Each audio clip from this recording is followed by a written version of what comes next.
Managing your finances goes beyond just tracking expenses. It necessitates a comprehensive approach to every area of your budget.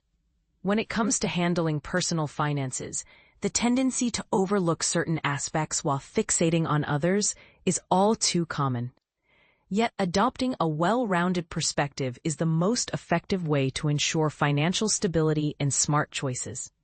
Imagine this: after hosting friends for a get-together, you start cleaning up and discover that the charcuterie board you prepared has vanished.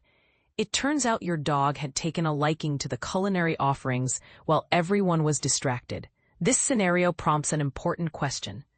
What are the financial aspects you might be neglecting while concentrating on other matters? For example, if your primary focus is on political developments, you may find yourself obsessively analyzing how the current administration is impacting your political party, whether in a positive or negative light. However, in doing so, you might miss crucial financial trends that could directly affect your financial health. Consider the recent changes concerning the federal estate tax exemption. Contrary to expectations that it would decrease in the coming year, it has instead been increased and will now be adjusted for inflation. Similarly, while there was speculation regarding rising federal income tax rates, they actually remain stable. In addition, there are new perks for seniors, parents, and even Minnesota residents, including a higher limit on itemized deductions for state and local taxes and additional assistance for small charitable contributions. However, not all changes are favorable. Several tax benefits have been diminished or entirely eliminated. For instance, taxpayers in the highest brackets will face limits on their itemized deductions, and the incentives associated with charitable contributions are set to decrease. Additionally, many green energy tax credits will no longer be available. It's likely that most individuals will still reap some benefits from what could have been much worse. It's tempting to fixate solely on the positives, but consider this. The funding for these benefits may lead to an increase in the national deficit. Relying solely on economic growth to counterbalance tax savings may not be realistic. Tariffs could provide some financial relief, but let's delve deeper into where these tariff revenues come from. Tariffs are initially paid by importers, who face a choice: absorb the cost themselves or pass it on to consumers. Many governments have resorted to using targeted tariffs to protect certain industries. However, it's critical to note that the current broad tariffs in the U.S. are at their highest levels since the 1940s. For context, corporate tax payments exceeded $500 billion in 2024, while current tariffs are generating around $30 billion each month, equating to an annual total of approximately $360 billion. There's plenty to debate regarding the pros and cons of tariffs and whether they will achieve their intended goals. But what if we shifted our focus to the actual impact of these tariffs? For instance, if importers choose to absorb these costs, it can lead to reduced profits for corporations.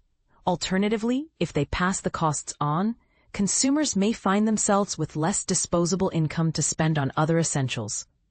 Now, setting politics aside, it's worth considering whether there are other financial areas you might be neglecting while concentrating your efforts elsewhere. Here are some thoughts to ponder. Many clients find it easier to donate money than to spend on themselves. While charitable giving is commendable, it's essential to think about how this fits into your overall budget strategy. Aim to give from a place of genuine intention rather than guilt. Some clients effortlessly spend small amounts, but struggle to justify larger expenditures. Similarly, others find it hard to splurge on minor items while easily committing to major purchases. By actively facing and managing both short-term and long-term spending in each category, a more harmonious balance can be achieved. A frequent concern among clients is the feeling that their children don't appreciate their sacrifices. This often stems from an unspoken agreement. I will help you, and in return. Have you thought about engaging in an open conversation with your children about how you wish to assist them? Allow them to express their preferences in these matters. Clarify your expectations and focus on the values that matter most to you when helping them, like childcare, healthcare, or housing costs. Finally, instead of fixating on what you lack, take a moment to appreciate what you do have. Redirecting your attention allows you to view complex financial matters from a variety of perspectives. And who knows, you might even find joy in some unexpected leftovers. In conclusion, a thoughtful, multifaceted approach to financial management not only nurtures better decision-making, but also adds to your overall financial comfort and happiness. Let's open the floor for discussion. What financial aspects have you found yourself ignoring while focusing on something else? Where do you think there could be a shift in perspective? Share your thoughts in the comments.